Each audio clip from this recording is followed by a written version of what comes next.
Hi, I'm Don Ross coming to you today from Toronto, Ontario. Here to show you a little effect you might want to try incorporating into your tunes every once in a while.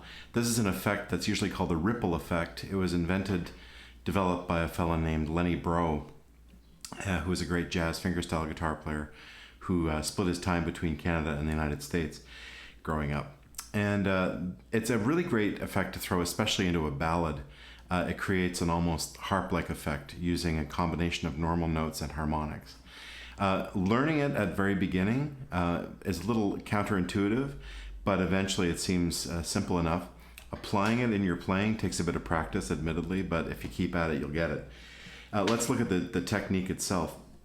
First of all, what we do is we start, the way I play it, I play fingerstyle. It's the only time I ever use my small finger. I try my pinky finger. I try starting out here on the open fourth string. I just play the open D here. I'm in standard tuning. Then what I do is I reach with my first finger and I touch the node, as it's called, the harmonic note at the 12th fret right here, fret number 12 on the 6th string. And then what I do is behind it with my thumb pick, I play the note. Now, if you don't use a thumb pick, that's not a problem. You can use your thumbnail like this. Or you can even do this with a flat pick. If you hold a flat pick like this, let's pretend I'm holding one. You can hold it like this with your thumb and your second finger and play the harmonic note like that. So that also works. That's why sometimes using your pinky is the easiest thing to start out with. So pinky finger on the open fourth string, play the harmonic like this with one hand at the 12th fret on the 6th string. Then we move to the next pair of strings 3 and 5. So open third string, like that, harmonic on the 5th string. Open second string, harmonic on the 4th string. See, we're always going to the next pair. Open first string, harmonic on the 3rd string. So using open strings, you end up getting this.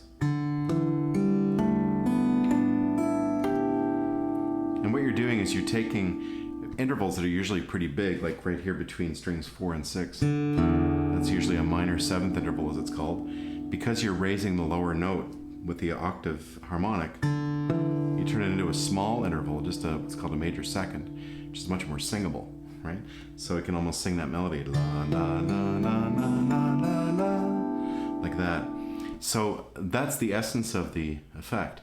Now, what you'll find is that chords that have a lot of different pitch names in them, like for example standard tuning, E, A, D, G, B, E, has 5 different pitch names. There's 2 E's and everything else is different, right? There's an A, there's a D, there's a B, there's a G. So it adds up to 5 different pitch names. You'll get a lot of different lovely intervals, a lot of interplay. Let's try another one.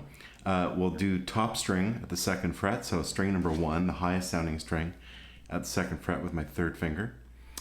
String number 2 at the 2nd fret with my 2nd finger, and string number 3 at the 1st fret with my 1st finger. So I'm playing, if I play it like this, it's usually what's called a 13th chord. Okay, it's kind of a jazzy chord. Open strings, it doesn't sound that interesting, but listen what happens when I apply the ripple effect. Now, I'll play it first and I'll explain what I did after.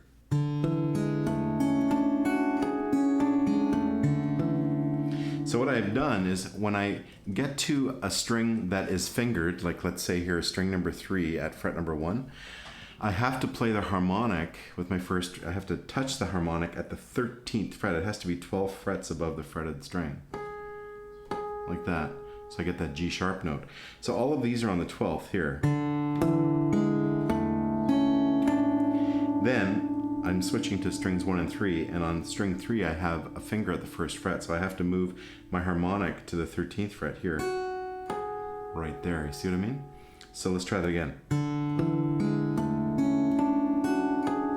And then what I did was I just continued the pattern going back down.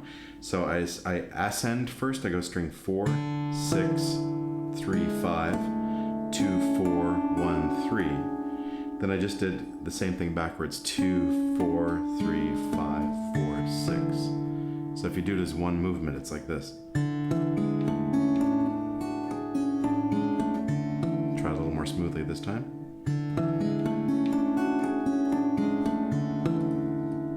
Very beautiful. Again, the more complex the chord, basically, not necessarily the more complex the fingering, but the more notes you have, the better. Let's try one more. We'll do this. We'll bar across the 3rd fret, bar right across them. So right now we're getting like essentially standard tuning up a minor 3rd. Let's just try this. Take string finger number 2 rather, and put it on string 3 at fret 4. So we end up with what's called kind of like a G11th chord. Okay, sounds kind of interesting as a regular chord.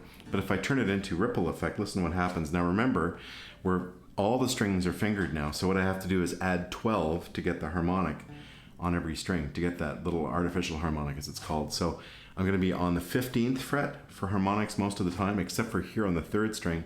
I'll be at the 16th fret. So this is what that sounds like. Really cool sounding. It's an interesting, what's called mixolydian mode kind of thing going on. Cool. And you can also play the notes pinched together. So this is called playing harmonically. This is called playing melodically. And this is called playing harmonically. Enjoy trying the ripple effect on your own, and try applying it to maybe one of your ballad arrangements, and you'll find that it adds a lot of color to your playing. Thanks for checking this out. We'll see you soon.